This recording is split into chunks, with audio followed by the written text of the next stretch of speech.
जैसे कि आप जानते हैं कि आम आदमी पार्टी के लिए साल की शुरुआत से ही मुश्किलें बढ़ती ही जा रही हैं, जहां एक और आम आदमी पार्टी के सुप्रीमो अरविंद केजरीवाल को ईडी के समन्स पर समन्स आते जा रहे हैं। वहीं पार्टी के मेंबर्स जैसे कि मनीष सिसोदिया और सत्येंद्र जैन भी कोर्ट के चक्कर काट रहे हैं। सत्येंद्र जैन केस में तो सुप्रीम कोर्ट ने अपना फैसला दे ही दिया है और एक्साइज पॉलिसी केस में उनकी बेल को रिजेक्ट करते हुए उन्हें वापस से जेल में भी भेज दिया है। पर एक और राज्यसभा एमपी और आम आदमी पार्टी लीडर संजय सिंह अब भी सुप्रीम कोर्ट से उम्मीद लगाए बैठे हैं। रिसेंटली हुई हियरिंग में जस्टिस संजीव खन्ना एंड दीपांकर दत्ता की बेंच ने सिंह की बिहाफ पर दिए गए सबमिशन सुने। आपको बता दूं कि सिंह ने सुप्रीम कोर्ट में 2 प्लीज फाइल की है। ये दोनों पिटीशंस दिल्ली हाई कोर्ट के 2 सेपरेट ऑर्डर्स के अगेंस्ट है।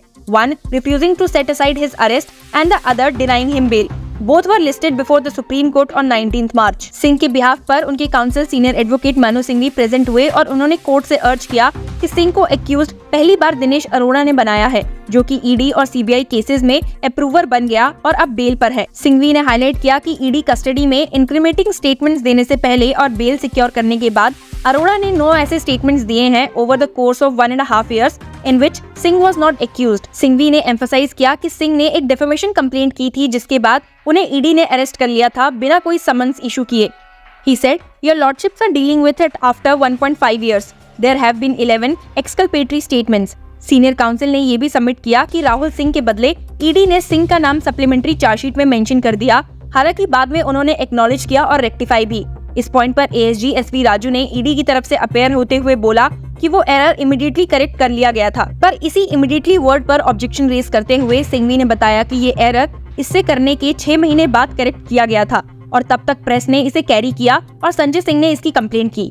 दिनेश अरोड़ा के रेफरेंस में सिंघवी ने कहा कि उसे ईडी द्वारा नो ऑब्जेक्शन के बेसिस पर बेल दी गई। ही remarked, I wonder in how many cases they give no objection. Advocate Singhvi की इन सभी सबमिशंस को सुनते हुए bench inquired if the agency had mentioned Singh's involvement with the money for Goa election in its reason to believe. तब सिंघवी ने negative में reply किया। इसी तरह कोर्ट की एक और इंक्वायरी पर Singhvi informed that Raman Chawla had been identified as Dinesh Arora's person.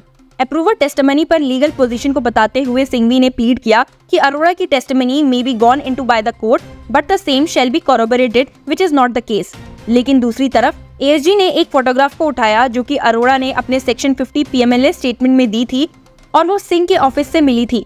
इस पे सिंघवी ने काउंटर किया और कहा it was received in the prosecution complaint. Bench ने इस पे सवाल पूछा कि क्या ये स्टेटमेंट कोर्ट में फाइल हुआ है, तो जवाब में एएसजी ने कहा जी हाँ, ये स्टेटमेंट फाइल हुआ है। लेकिन उनकी बात पूरी होने से पहले ही जस्टिस खन्ना ने इंटरजेक्ट किया और उनसे कहा, mister Raju, if statement was filed in the court then it becomes public property. His contention which you will have to answer is, if the statement is made public property and if somebody from the party is being prosecuted, he may have interest in that. Proposition से कोई भी लड़ाई ना करते हुए ASG ने अपना submission पूरा किया, ये कहते हुए कि इसे पब्लिक डॉक्यूमेंट बनाने से पहले उन्हें कॉपी मिल गई थी। He has copy of the document which I have never filed. इस पॉइंट पर कोर्ट ने कहा कि ये काम एजेंसी का है पता लगाना कि ये डॉक्यूमेंट सिंह के पास कैसे आया। साथ ही हियरिंग के दौरान सिंघवी ने बताया कि संजय सिंह के अगेंस्ट लगाई गई एलिगेशन स्पेसिफिक नहीं है।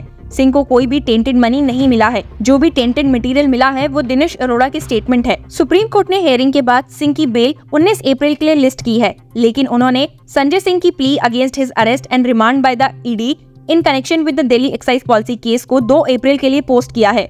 अब आगे देखते हैं कि कौन सी ऑब्जर्वेशन इस केस में देखने को मिलती है। Stay tuned to Law Chakra for more such legal updates and news.